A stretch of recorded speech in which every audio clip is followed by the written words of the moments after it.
UPIಗೆ ಎಳ್ನೀರು ನೀರನ್ನು ಬಿಟ್ಟು ಕ್ಯಾಶ್ ವ್ಯವಹಾರವನ್ನು ಮಾಡೋಕ್ಕೆ ಈಗ ಮುಂದಾಗ್ತಾ ಇದ್ದಾರೆ ವ್ಯಾಪಾರಸ್ಥರು.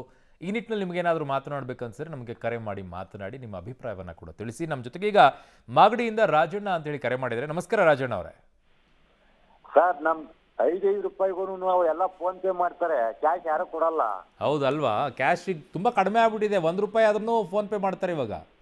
ಎಲ್ಲ ಫೋನ್ ಪೇ ಮಾಡ್ತಾರೆ, ಕ್ಯಾಶ್ ಯಾರು ಕೊಡಲ್ಲ. ಇವಾಗ ನಮಗೆ ತುಂಬಾ ಪ್ರಾಬ್ಲಮ್ ಆಗ್ತದೆ ಸರ್ ಇದು. ಅಲ್ಲ ನೀವು ವ್ಯಾಪಾರಸ್ಥರಾ? ಮೀನ್ ವ್ಯಾಪಾರ ಮಾಡೋದು. ಮೀನಾ? ಮೀನ್ ವ್ಯಾಪಾರ ಮಾಡೋದು ನಾವು. ನಿಮ್ದೇನಾಗಲ್ವಲ್ಲ? 40 ಲಕ್ಷದ ಕ್ರಾಸ್ ಆಗುತ್ತಾ? ಸರ್ 40 ಲಕ್ಷ ಇಲ್ಲ, 5 ರೂಪಾಯಿಗೂ ಫೋನ್ ಪೇ ಮಾಡ್ತಾರೆ. ನಮ್ಗೇನಾದ್ರು ತೊಂದರೆ ಆಗ್ತದ ಅಂತ ಹೇಳ್ಬಿಟ್ಟು. ಅಂದ್ರೆ ಕ್ಯಾಶಿಗೆ ಬಂದ್ಬಿಟ್ರೆ? ಕ್ಯಾಶ್ ಬಂದ್ರೆ ಏನಿಲ್ಲ, ಫೋನ್ ಪೇ ಮಾಡಿದ್ರೆ 40 ಲಕ್ಷ ನಿಮ್ ದಾಟೋದಾದ್ರೆ ಸಮಸ್ಯೆ ಅಲ್ವಾ? 40 ಲಕ್ಷ ದಾಟಿಲ್ಲ ಅಂದ್ರೆ ಏನಕ್ಕೆ ಸಮಸ್ಯೆ ಆಗ್ಬೇಕು? 40 ಲಕ್ಷ ಏನಿಲ್ಲ ಸರ್ ನಮ್ದು. ಬಿಡಿ, ಮತ್ತೆ ಯಾಕೆ ತಲೆ ಕೆಡಿಸ್ಕೊಳ್ತೀರ ರಾಜಣ್ಣ ಅವರೇ? 40 ಲಕ್ಷ ದಾಟಿದವ್ರಿಗೆ ಮಾತ್ರ ಈಗ ಸಮಸ್ಯೆ ಆಗಿರೋದು ಇದು. ಅದೇನು ಮಾಡ್ಬಿಡ್ತಾರೆ, ಅವ್ರವ್ರ ಅಕೌಂಟಲ್ಲಿ ಯಾವ್ಯಾವುದೋ ಅಮೌಂಟ್ ಹಾಕೋದು, ಟ್ರಾನ್ಸಾಕ್ಷನ್ ಮಾಡ್ಬಿಡೋದು. ಕೊಡಿಲಿ 20,000 ರೂಪಾಯಿ ಅಂತೇಳಿ ಇಸ್ಕೊಳ್ಳೋ, ಇನ್ನೊಂದಕ್ಕೆ ಎಲ್ಲೋ ಕಳಿಸೋದು, ಆ ಕಡೆಯಿಂದ ಇಸ್ಕೊಳ್ಳೋದು, ಈ ಕಡೆ ಎಲ್ಲೋ ಕಳಿಸ್ಕೊಳ್ಳೋದು.